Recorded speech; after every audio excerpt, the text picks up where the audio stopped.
Muchísimas gracias, Xochitl, y te doy la palabra justamente para que nos dé una panorámica, cómo fue en materia económica para la República Dominicana el año que recién termina, el 2022, y cuáles son los principales retos que tenemos para el 2023. Bueno, pues antes que nada, muchísimas gracias a Monegro y gracias a todo el equipo del grupo de medios de Corripio por brindarnos esta oportunidad de conversar con ustedes temas de importancia de índole nacional y económica. Yo diría que para resumir el año 2022, el año 2022 fue un año en donde el gobierno exitosamente enfrentó dos grandes choques externos. Y yo digo que enfrentamos exitosamente esos dos choques externos que por un lado fue, como todos sabemos, toda la problemática que se derivó de la invasión de Rusia a Ucrania y su efecto en el incremento de los precios fundamentalmente de las materias primas y de los precios internacionales del petróleo, gas natural y carbón. Y por el otro lado, que fue como ya de refilón ya finalizando el año, tuvimos dos eventos atmosféricos totalmente impredecibles, no programados, no se puede programar para actos de la naturaleza, que fue el tema de la tormenta Fiona y la vaguada esta que hubo, creo que fue en noviembre, aquí en el Distrito Nacional y alguna parte del Gran Santo Domingo. Y la verdad es que viendo el desempeño económico y específicamente el desempeño fiscal, que es la parte que tiene que ver con Hacienda, nosotros más que, logramos superar y enfrentar y atender todas las necesidades que se derivaron de esos dos grandes choques externos dentro de lo que teníamos aprobado como techo de déficit, techo de gasto, y no hubo ninguna desviación importante en lo que es, digamos que el proceso de saneamiento de la finanza pública. Son principalmente el tema de la guerra de Rusia en Ucrania y sus efectos sobre la inflación. Ustedes saben lo que pasó, no tengo por qué decirlo, lo que pasó con todo el tema del precio del petróleo y su incidencia en los precios de los hidrocarburos internos y su incidencia en la inflación. Eso fue un choque muy grande. Ese choque implicó aproximadamente una intervención por parte del gobierno para atender esa problemática de alrededor entre un 1 y un 1.3% del PIB. Estamos hablando de entre 70 y 80 mil millones de pesos que no estaban presupuestados ni programados en el presupuesto general del Estado del año 2022. Y después está el tema de Fiona, que Fiona, el impacto económico en las cuentas fiscales del estado de Fiona fue de cerca de 20 mil millones de pesos que tampoco estaban presupuestados. Entonces yo considero que nosotros tuvimos un año que obviamente fue muy retador por estas circunstancias. Tuvo una incidencia en lo que son las cuentas fiscales, que la logramos incorporar dentro el mismo presupuesto que teníamos vigente ya a final de año.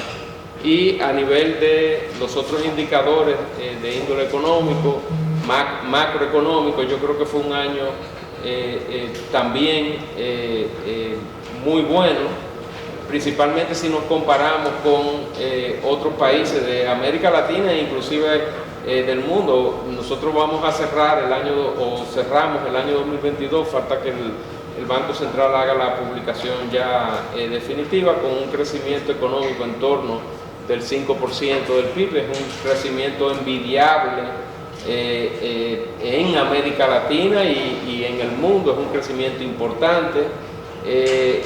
Logramos en base a las políticas monetarias y políticas fiscales que se tomaron a cotejar el tema de la inflación, y la inflación va a acabar cerca del 7.3 por ahí, lo cual es un muy importante logro. El otro día estuve viendo, hace como 2 días, por ahí ustedes lo pueden chequear en internet, que hay un mapa del mundo en donde en base a colores se ve los países que mayor inflación tuvieron en el año 2022, y nosotros no estamos ni cerca dentro de esos países. Claro, es un proceso, ese proceso inflacionario está ahí, tiene un efecto sobre la población, porque la inflación es incremento de precios, y lo que el gobierno está haciendo es tratando de, con las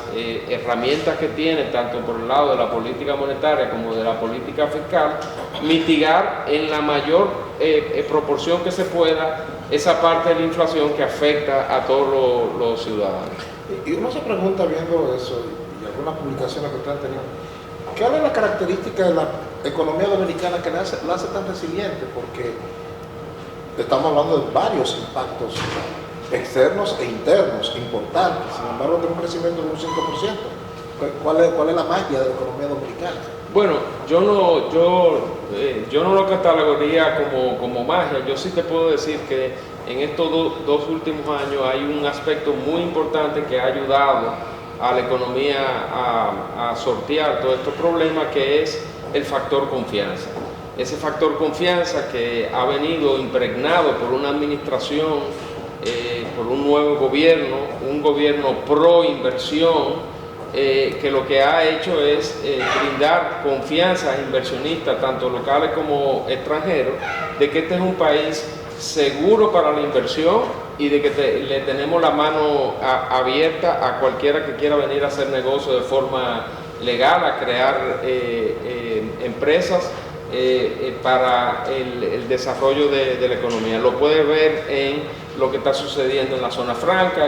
La semana pasada hubo una rueda de prensa en donde se informaron, nosotros tenemos ya cerca de 191.000 empleos en zona franca, que es una cifra récord. Lo mismo está sucediendo en la parte de construcción, en la parte de hotelería, y en cierta forma, por eso digo que no es magia, ese empuje del sector privado, esa creencia del sector privado en la política que nosotros como gobierno hemos implementado, ha sido un factor fundamental para ese crecimiento económico y digamos que esa resiliencia que tú has mencionado. ¿Cuáles son los principales retos para este 2023?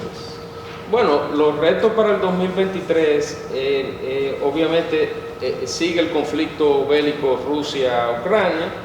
Ese conflicto se manifiesta a través de este relativamente alto precio de los precios internacionales del petróleo y fundamentalmente del gas natural, y eso pone presión en las cuentas fiscales, pone presión porque está el tema de los subsidios, que hay que mantenerlo hasta que esa inflación llegue, converja ya a la meta, que está convergiendo de una forma acelerada, más acelerada de lo que se pensaba. Y obviamente eso, y como todos sabemos, por todos los aumentos que han habido a nivel internacional de lo que son las tasas de interés por parte de los bancos centrales, eso implica un cierto nivel de reducción del crecimiento económico a nivel internacional. Ahora, lo que yo sí les puedo garantizar es que retos podrán haber muchos. Lo que el país puede estar seguro que aquí hay un gobierno, que aquí hay un equipo de funcionarios públicos que vamos a enfrentar de la misma forma que enfrentamos el COVID, de la misma forma que enfrentamos el tema de la inflación y todos sus derivados, todas sus secuelas, de la misma forma en que enfrentamos el tema del huracán Fiona y el desastre, digamos que la pérdida de casas, de vivienda, puentes, en fin, la pérdida de producción agrícola. De esa misma forma, cualquier reto que venga en el año 2023, nosotros lo vamos a enfrentar. Oye, una de las cosas que Luis Abinader y su equipo durante la campaña tomaron como un punto de crítica hacia el gobierno de aquel entonces era el tema del endeudamiento. Y hemos visto que hemos continuado con una política de endeudamiento similar. ¿Qué ha pasado que ustedes al llegar al poder han continuado con la misma política de endeudamiento y se me puede dar algunas características de la deuda? Bueno, mira, mientras haya déficits fiscales va a haber necesidad de endeudarse, porque la deuda tiene que compensar lo que no compensan las recaudaciones de impuestos.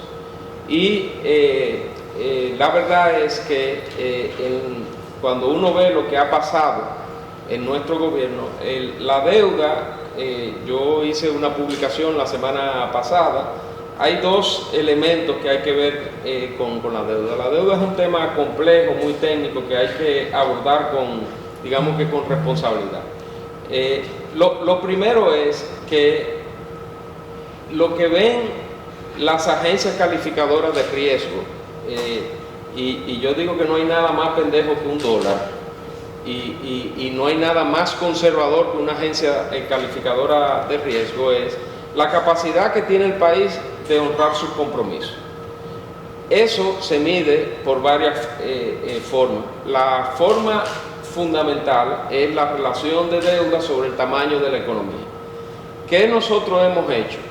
Cuando nosotros asumimos el poder, esa relación estaba en un 61%, subió casi a un 70%, y estoy hablando de la deuda pública consolidada, incluyendo la del sector financiero, que es fundamentalmente Banco Central. Subió a un 70% y estamos ahora mismo alrededor de un 59 por ahí. Es decir, nosotros hemos hecho en medio de estas tres crisis que hemos tenido, es decir, el COVID, la crisis inflacionaria causada por la guerra de Rusia en Ucrania y todo el tema de los eventos atmosféricos, nosotros hemos podido reducir esa relación. Yo venía camino para acá y coincidencialmente me encontré un tuit de un dirigente político de la oposición que decía que hace un año había instruido a toda su bancada a no votar por la contratación de nuevos préstamos, porque la deuda había llegado a un 70% del PIB. Bueno, pues yo diría, bueno, pues si ahora la tenemos en un 59%, algo bueno hemos hecho. Ahora, hay un aspecto importante de la deuda, señores, que no podemos olvidar. Si uno ve cuánto, ya no hablando en términos porcentuales del PIB, sino en términos absolutos, la deuda se ha incrementado en dólares, alrededor, dólares más o dólares menos, 13.000 millones de dólares. Es decir, la tomamos en 39 y está en 52. Ahora, de esos 13.000, vamos a ver en qué se han utilizado. 200.000 millones para atender la problemática del COVID. Eso fue lo que costó el COVID, señores. 200.000 millones de pesos. 100.000 millones de pesos para atender la caída de las recaudaciones que hubo en el año 2020 por efecto del COVID. Ya llevamos 300.000 millones. Y a esos 300.000 millones sumémoslo cerca de 80.000 millones de todo lo que ha tenido que desembolsar el gobierno durante el año 2022 para atender los subsidios derivados del tema inflacionario. Señores, de esos 13.000 millones, cerca del 56 o 57% de ese incremento de la deuda fue para atender eso. Es decir, que si eso no hubiera ocurrido, pero bueno, ocurrió, este gobierno solamente se hubiera endeudado ¿en qué? En 6.000 millones de dólares. Entonces, cuando critican el endeudamiento, ¿qué es lo que están criticando? Los subsidios. Se quiere que se quite el subsidio al gasoil, que anda como por 50 pesos. No se quiere que se subsidie o que se haya subsidiado los fertilizantes en el año 2022, que contuvo el aumento de los precios de los fertilizantes para los productores agrícolas. O tampoco se quería que se tomara prestado para comprar la vacuna y vacunar a toda la población, al 70% creo que fue que llegamos de vacunación, que fuimos uno de los países con mayor efectividad en el proceso de vacunación. Entonces, claro, yo entiendo, la deuda es un tema sexy políticamente, porque es muy fácil decir creció y bueno, y está mal. Ahora, lo que yo les digo es, si las cosas están mal como dicen con respecto a la deuda, ¿por qué Standard & Poor's me mejora la calificación de crédito? Una cosa tan conservadora como una calificadora de riesgo. ¿No será porque a prestamistas les gusta que ustedes, a prestamistas les encanta? Vuelvo y repito, no hay nada más pendejo que un dólar. Y los prestamistas le pueden encantar prestar y todo, pero desde el momento que huelen problemas, se van y no les gusta invertir en países con problemas. Si no, pregúntenselo a esos otros países de América Latina que, a diferencia de nosotros, lo que están teniendo en estos momentos es un éxodo de capitales, donde ni siquiera su propio sector privado, su propio sector privado local confía en esos gobiernos, y eso no está sucediendo aquí. Entonces, yo vuelvo y insisto, si el tema de la deuda es tan preocupante, ¿por qué el Fondo Monetario Internacional, en su artículo 4, dice en la página 55 que la deuda de República Dominicana es sostenible? Decir que al gobierno no le preocupa. No, a mí me ocupa la deuda. A mí me ocupa la deuda como ministro de Hacienda, porque el Ministerio de Hacienda tiene la obligación de mantener la sostenibilidad fiscal. Y eso se logra, como lo hemos venido haciendo en estos dos últimos años, controlando en la medida de lo posible el gasto público. Pero señores, tenemos 2 años de crisis, una tras de otra. ¿Cuánto es el incremento del gasto público para el presupuesto del año 2023? Un 7%.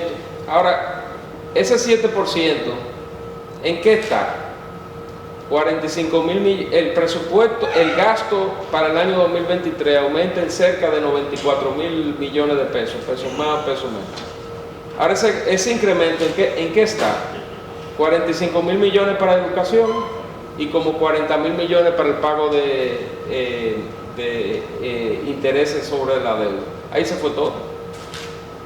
Entonces nosotros estamos manejando un gobierno con unas limitaciones fiscales importantes y tratando y haciéndolo de la forma más responsable en las situaciones actuales. Pero yo no me puedo, y el gobierno no se puede abstraer de los procesos y de los choques externos que nosotros hemos tenido que enfrentar. Y a pesar de todo eso, con toda la, yo te diría que duda que causa normalmente, y no solamente de ustedes o de la sociedad dominicana, vuelvo y repito, de la calificadora de riesgo, de esos inversionistas.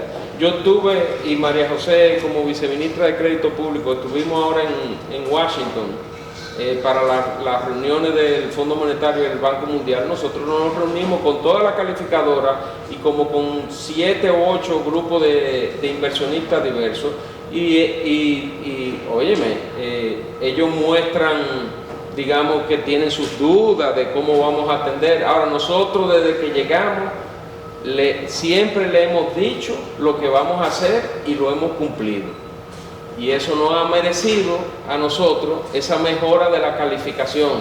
Señores, la calificación crediticia, aquí teníamos que 13 años creo que aquí no se movía la calificación. ¿Y cómo es posible que durante 13 años, donde ha habido 13 años anterior a los de nosotros, de años de problemas, pero de años de mucha bonanza, y no se lograra el aumento de la calificación, y nosotros en medio de este torbellino que nosotros hemos tenido que enfrentar, hemos logrado el aumento de la calificación? ¿Tú sabes por qué? Por el manejo responsable de las cuentas fiscales. Y cuentas fiscales es déficit y deuda. Entonces, sí, hay que atender la deuda, como lo estamos haciendo. Millicent. Sí, ministro, de su respuesta anterior, en la que decía que a mayor déficit fiscal, obviamente mayor endeudamiento, se puede deducir la necesidad en algún momento hacer una reforma en la estructura fiscal de República Dominicana. El mismo director de presupuesto en algún momento me había explicado eso que usted dice, que una parte importante del presupuesto se va en pago de intereses de la deuda y cumplir el presupuesto de educación. Entonces, lo que quiero saber en términos concretos es si este año, 2023, hay posibilidad de que el gobierno nueva vez acuda a una reforma fiscal, cosa que yo en lo particular dudo por el tema electoral, o si por el contrario la fórmula para seguir apostando a la sostenibilidad fiscal que usted describió sería más endeudamiento. Mira, cuando nosotros estuvimos en Washington ahora para el tema del Fondo Monetario del Banco Mundial, a mí me preguntó una calificadora, algo similar a lo que tú me estás diciendo. Ven acá, pero el tema de la reforma, ¿qué pasa si no hacen la reforma fiscal? Y la respuesta que yo le di, que es, yo entiendo que la correcta es: no pasa nada. Ahora, esa decisión tiene que ver con lo que nosotros como sociedad aspiramos que el gobierno devuelva a la sociedad. Porque tú a un gobierno no puedes pedirle que aumente, por decirte algo, el tema de que mejore el tema de la seguridad ciudadana, que mejore también el tema de la salud, que mejore también el tema del tráfico, que haga más trenes, metro, en fin, que mejore el tema de las carreteras, si no tiene recursos. Entonces, cuando nosotros aquí decidamos que, por ejemplo, el tema de la seguridad ciudadana o de la frontera requiere de un empuje todavía más grande del que se está haciendo, en ese momento estarán dadas las condiciones para que se hable de una reforma fiscal integral. Entonces, ahora, reforma nosotros tenemos que aguantarnos la delincuencia. No, porque inclusive dentro de los planes del gobierno de Luis Abinader, en el caso particular de lo que es salud y seguridad ciudadana, aquí ha habido un empuje y un fortalecimiento a nivel presupuestario, a expensa de otras áreas. Pero después del COVID, el presupuesto de salud no ha tenido un aumento significativo. Que no, búscate el presupuesto del ¿Cuál sería ese? Búscate el presupuesto del Servicio Nacional de Salud. Pero dígamelo, que usted No lo tengo aquí, pero mínimo, no me lo sé de memoria, te puedo pasar el dato. Pero tú puedes contar que mínimo tiene 15 o 20 mil millones de pesos más de antes del 2019. Mínimo.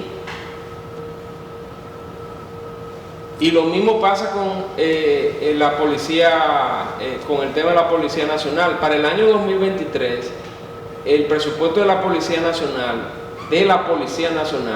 fue incrementado en aproximadamente, si no me falla la memoria, entre 4.000 y 4.500 millones de pesos adicionales, en medio de una situación en donde yo tengo que velar por la sostenibilidad fiscal, porque no me puedo endeudar mucho y tengo un tope de lo que me dan los recursos a nivel de recaudación. Entonces, el tema de la reforma, bueno, pues ese tema tendrá que tocarse en algún momento. Este no es el momento. estamos todavía saliendo del proceso digamos que inflacionario, y vamos a no engañarnos, señores, ya estamos entrando en un año preelectoral, en donde aun cuando el gobierno quiera y presente cualquier propuesta de cualquier tema, ahora todo se politiza. Entonces, bueno, cuando los políticos decidamos ponernos de acuerdo todos, no con eso, con cualquier otro tema, así avanzan las cosas en el país. Rosaura. Buenas tardes. Al cierre del 2022, las reservas internacionales netas alcanzaron una cifra histórica. Entonces, me gustaría saber el papel fundamental del Ministerio de Hacienda en esto, lo que significa para el país haber alcanzado esta cifra histórica de más de 14.000 millones de dólares. El papel, no te oí el papel. ¿Cuál es el Ministerio de Hacienda para que esto no sea?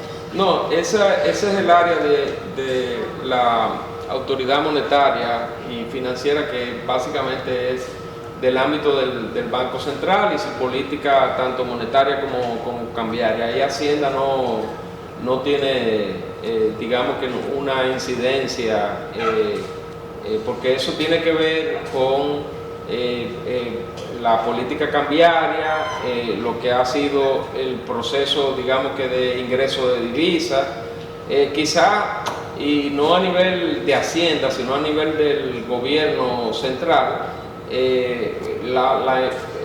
vamos a decir que el empuje que nosotros hemos dado es, por eso que yo decía, de atracción de inversión.